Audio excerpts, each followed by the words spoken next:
Hello అండి, welcome back to my channel. నేను మీ హర్ష.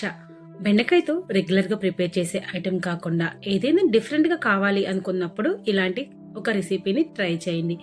అదే స్టఫ్డ్ బెండకాయ. చూడడానికి ఎంతో బాగుంది కదండి. ఎంత బాగుందో టేస్ట్ వైజ్ కూడా చాలా చాలా బాగుంటుంది. చెప్పడానికి మాటలు కూడా సరిపోవు. కానీ పిల్లలు బెండకాయ తినడానికి మారం చేస్తూ ఉంటారు. సో అలా మారం చేసే పిల్లలకి ఇది ఒక స్పెషల్ రెసిపీ. రెగ్యులర్ బెండకాయ టేస్ట్ కన్నా ఈ స్టఫ్డ్ బెండకాయ టేస్ట్ అయితే మాత్రం చాలా చాలా అమేజింగ్ అంటే అమేజింగ్ అంతే. మనం మెయిన్ కోర్స్లో కన్నా సైడ్ డిష్గా అయితే దీన్ని ఎక్కువ యూజ్ చేస్తూ ఉంటాం.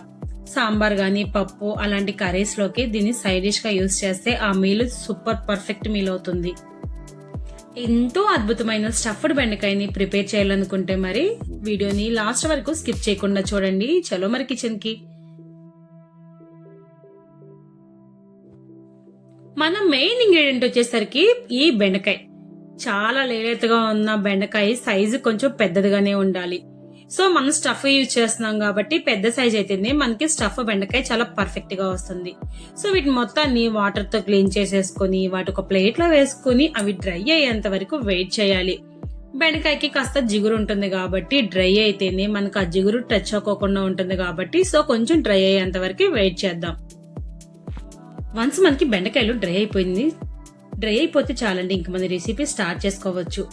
ఇప్పుడు వీటిని 1 by 1 తీసుకుని వాటి ఎడ్జెస్ కట్ చేసుకుని ఈ విధంగా బెండకాయలను అయితే రెడీ చేసుకోవాలి.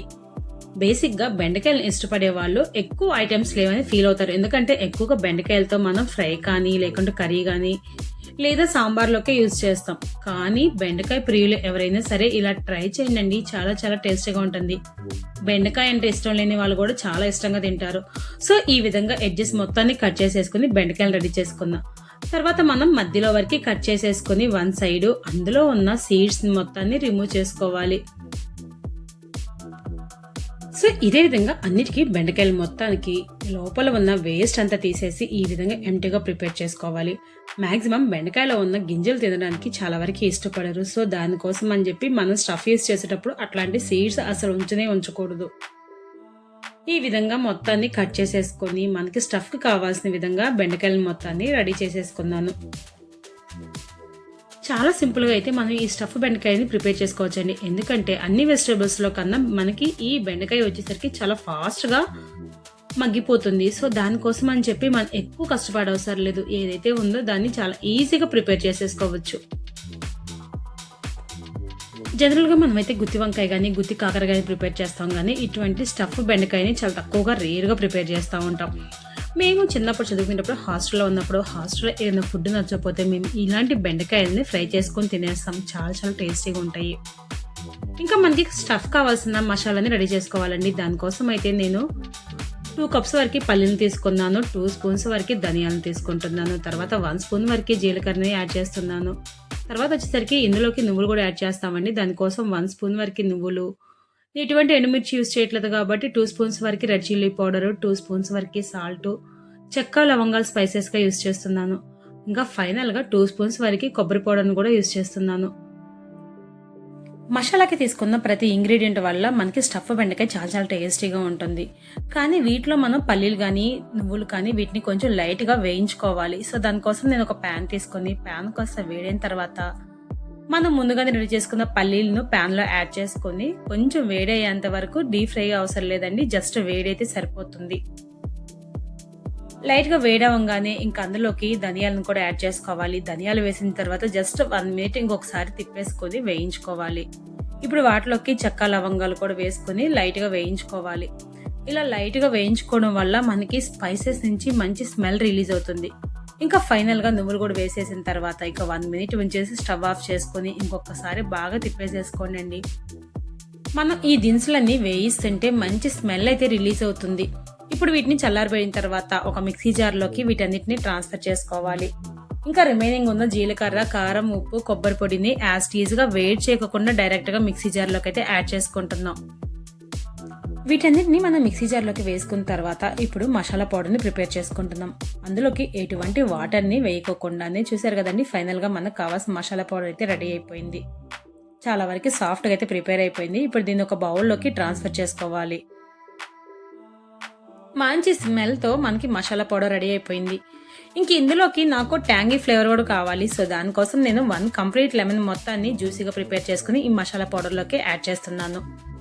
మసాలా పౌడర్ క్వాంటిటీని బట్టి లెమన్ జ్యూస్ని యాడ్ చేసుకోవచ్చు. నా క్వాంటిటీ కొంచెం ఎక్కువగా ఉంది కాబట్టి 1 కంప్లీట్ లెమన్ని ఇందులోకి యాడ్ చేస్తున్నాను. ఈ జ్యూస్ మొత్తాన్ని యాడ్ చేసిన తర్వాత మసాలా పౌడర్ని ఇంకొకసారి బాగా మిక్స్ చేసుకోవాలి. లెమన్ ఇష్టపడకపోతే మనకి మసాలా పౌడర్ ముందు ప్రిపేర్ చేసినప్పుడు దాంట్లోకి కొంచెం చింతపండు కూడా ట్యాంగీ ఫ్లేవర్ కోసం యాడ్ చేసుకోవచ్చు. ఇంకా ఇందులోకి చిటికెడు ఆయిల్ కూడా యూస్ చేశానండి. ఇక్కడ కుకింగ్ ఆయిల్ యూస్ చేస్తున్నాను. ఆయిల్ వేసిన తర్వాత ఇంకొకసారి మసాలా పౌడర్ను బాగా మిక్స్ చేసేసుకుంటే మనకి ఈ విధమైన కన్సిస్టెన్సీ వస్తుంది. అంటే మనకి మసాలా పౌడర్ కంప్లీట్గా డ్రైగా వండుకోకుండా ఈ విధంగా సరిపోతుంది. మనం ముందుగానే కట్ చేసి రెడీ చేసుకున్న బెండకాయలు తీసుకోవాలి. సో 1 by 1 బెండకాయలు తీసుకుని మసాలా పౌడర్ను అందులోకి స్టఫ్గా సెట్ చేసుకోవాలి. సో కొంచెం పేస్ట్గా మనం దానిలోకి సెట్ చేసుకుంటే సరిపోతుందండి. చాలా ఈజీగా ప్రిపేర్ చేసుకోవచ్చు మనం ఈ స్టఫ్ బెండకాయని. ఇదే విధంగా మిగిలిన బెండకాయలు మొత్తానికి స్టఫ్ సెట్ చేసేసుకుని స్టఫ్డ్ బెండకాయని అయితే రెడీ చేసుకుంటాం. రెగ్యులర్గా మనకి వంకాయ కానీ కాకరకాయ కానీ అలాంటివి స్టఫ్ ఎక్కువగా ప్రిపేర్ చేసినప్పుడు వాటిని మనం గ్రేవీగా ప్రిపేర్ చేసుకుంటాం. కానీ ఇది కంప్లీట్లీ గ్రేవీ కాకుండా ఫ్రై ఐటమ్ అండి. చాలా చాలా టేస్టీగా ఉంటుంది. వన్స్ ట్రై చేయండి, మళ్ళీ మీకే తినాలనిపిస్తుంది. సో చూసారు కదా, చాలా బాగా అయితే స్టఫ్ని సెట్ చేసేసుకొని నేను అన్నిటినీ రెడీ చేసేసుకున్నాను బెండకాయలని. బెండకాయలకి రెగ్యులర్ టేస్ట్గా కాకుండా వారెవర్ టేస్ట్తో మాత్రం సూపర్ అంటే సూపర్ టేస్ట్గా ఉంటుందండి. బేసిక్గా బెండకాయలకి జిగురు ఉంటుందని ముందే చెప్పుకున్నాం కదా. ఆ జిగురు ఎట్లా పోతుందంటే ఇందులో ఉన్న సీడ్స్ వల్ల జిగురు వస్తుంది. సో సీడ్స్ మొత్తాన్ని మనం రిమూవ్ చేయడం వల్ల ఇందులో ఉన్న జిగురు కూడా కంప్లీట్గా పోతుంది అనమాట. ఇంకా మనకి బెండకాయ తినేటప్పుడు ఎక్కడ జిగురు అనేది లేకుండా చాలా డిఫరెంట్గా చాలా స్పెషల్గా ఉంటుంది. ఇది బెండకాయనా అనేలా అనిపిస్తుంది. మనం మసాలా యూజ్ చేసిన పల్లీలు కానీ నువ్వులు కానీ మనకి చాలా చాలా హెల్దీ అండి. సో ఈ కంప్లీట్గా ఈ స్టఫ్డ్ బెండకాయ వచ్చేసరికి ప్యూర్లీ హెల్దీ రెసిపీ. సో వీటన్నిటిని మనం ఫ్రై చేసుకోవాలి. సో దానికోసం ఒక ప్యాన్ పెట్టుకుని ప్యాన్ కాస్త వేడైన తర్వాత అందులోకి ఆయిల్ని యాడ్ చేసుకోవాలి. ఇక్కడ ఎక్కువ ఆయిల్ ఏం పట్టదండి. జస్ట్గా ఒక లైట్గా 2 స్పూన్స్ వరకు ఆయిల్ వేసుకుంటే సరిపోతుంది. ఆయిల్ కాస్త వేడైన తర్వాత ఈ బెండకాయలు మొత్తాన్ని 1 by 1 మనం ప్యాన్లోకి యాడ్ చేసుకోవాలి. కొంచెం స్పేస్ ఎక్కువగా ఉండేటట్టే మనం ప్యాన్లో చూసుకోవాలండి. అన్ని 1 by 1 అట్లా ఒకదాని మీద ఒకటి వేసుకోకుండా ఉంటే సరిపోతుంది. బెండకాయలను క్లమ్జీగా వేసుకోకుండా ఈ మాత్రం స్పేస్ ఉండేలా యాడ్ చేసేసుకోవాలి. ఇప్పుడు మనం దీన్ని డీప్ ఫ్రై ఏం చేసుకోమండి. జస్ట్ ఒక 5 minutes పాటు లిడ్తో కవర్ చేసి కుక్ చేసుకుంటే చాలు. చాలా ఈజీగా బెండకాయలు మగ్గిపోతుంది. ఈవెన్ అందులో యూజ్ చేసిన మసాలా కూడా చాలా బాగా కుక్ అయిపోతుంది. ఇప్పుడు 1 side మనకి కాలిపోయింది అంటే చాలండి. ఇంకెంత సైడ్ కూడా తిప్పేసేసుకొని ఇంకొక 2 minutes పాటు కుక్ చేసుకుంటే చాలండి. మనం వెయిట్ చేస్తున్న స్టఫ్డ్ బెండకాయ అయితే రెడీ అయిపోతుంది. మరి ఎక్కువసేపు ఏం కుక్ చేసుకోవసరం లేదు. ఎక్కువసేపు కుక్ చేసుకోవడం వల్ల మసాలా మొత్తం బయటకు వచ్చేస్తుంది. సో ఈ విధంగా అయితే సరిపోతుందండి. ఆల్మోస్ట్ మనకి బెండకాయ స్టఫ్డ్ కర్రీ అయితే రెడీ అయిపోయింది. ఈ స్టఫ్డ్ బెండిని చాలా ఇష్టంగా తినొచ్చండి. దాన్ని రైస్లో కానీ చపాతీలో కానీ సర్వ్ చేసుకోవచ్చు. తిన్న వాళ్ళైతే మాత్రం కంపల్సరీగా ఫిదా అవుతారంటే మీరు నమ్మరు అనుకోండి. బెండకాయ అంటే ఇష్టం లేని వాళ్ళు కంపల్సరీగా దీన్ని ఒక్కసారి ట్రై చేయండి. ఎందుకంటే బెండకాయ జిగురు ఉండడం వల్ల చాలా వరకు ఇష్టపడరు. కానీ ఈ స్టఫ్డ్ బెండకాయ వచ్చేసరికి మాత్రం ఏమాత్రం జిగురు లేకోకుండా చాలా చాలా పర్ఫెక్ట్ డిఫరెంట్ టేస్ట్తో ఉంటుంది. ఇంకెందుకు ఆలస్యం, మీరు కూడా ఈ వీకెండ్ కంపల్సరీగా బెండకాయలు తీసుకొచ్చి మార్కెట్ నుంచి ట్రై చేయండి. టేస్ట్ ఎలా ఉందో కామెంట్ రూపంలో కామెంట్ చేయండి. మా ఛానల్ని సబ్స్క్రైబ్ చేయండి. ఉంటామండి ఇంకొక వీడియోతో మళ్ళీ మీ ముందుకు వచ్చేస్తాం.